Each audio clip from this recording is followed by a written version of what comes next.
side event from COINTELPRO to Guantanamo, repression of political prisoners in the U.S. I'll be the moderator for today. My name is Exiles. I'm the Director of Education, Training, and Field Operations for the U.S. Human Rights Network. In the interest of time, I'm just going to do a very, just brief, and I mean very, very brief overview so we can kind of get into the heart of the presentation. With us today we have four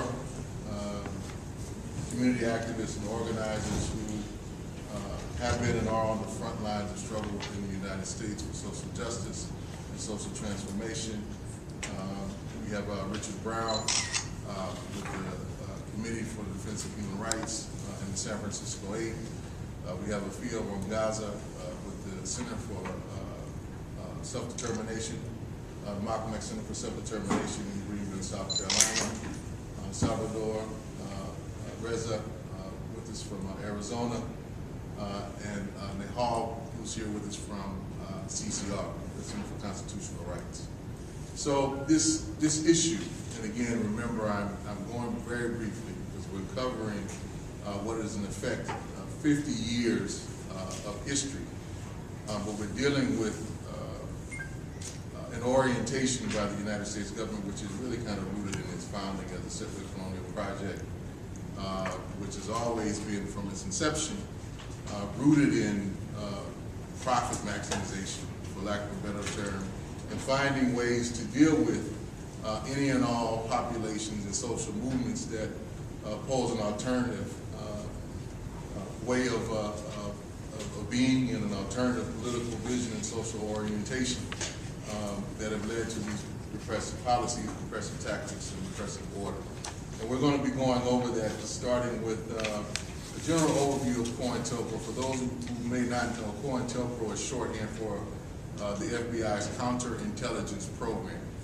And oftentimes, a lot of us, when we say COINTELPRO, we really intended to mean not just that program, but a broader array of policies and tactics the United States government has used over the course of particularly the last 50 years to repress social movements, be they the liberation movements of African people in the United States, or indigenous people, or Puerto Ricans in particular, or also Chicanos.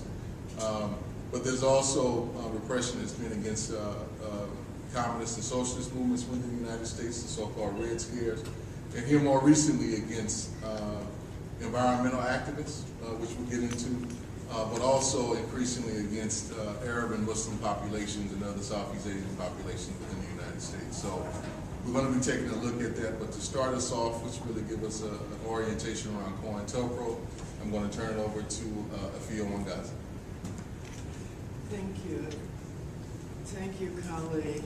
I would begin with, on behalf of the U.S. political prisoners, prisoners of war, and exiles, to thank the U.S. Human Rights Network for this historic opportunity to bring their plight to the world's attention. I especially thank, personally, Ajamu Baraka, Sarah Palecki, Josh Cooper, Kali Acuna, and Laura Baum for their untiring support, guidance, and assistance in getting us here. As I watched the United States dance around encouraging Afghanistan, Hamid Karzai in the beginning of discussions with the Taliban,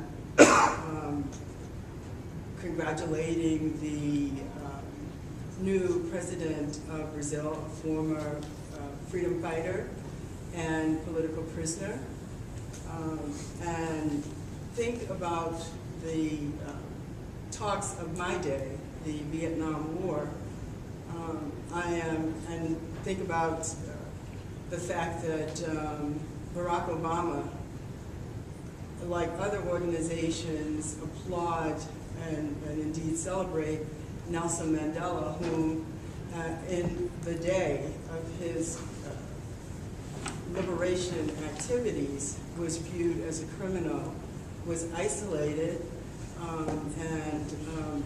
Though not formally banned in the rest of the world, considered a persona non grata except by the most progressive and radical forces in the world, who led the anti-apartheid movement that made it possible for him to become the president of South Africa and to become the celebrated person that he is today. I think about the political prisoners who are held in U.S. prisons across this country, some in the most draconian circumstances for periods almost twice as long as Nelson Mandela, and whose names are not known, indeed whose existence the United States denies.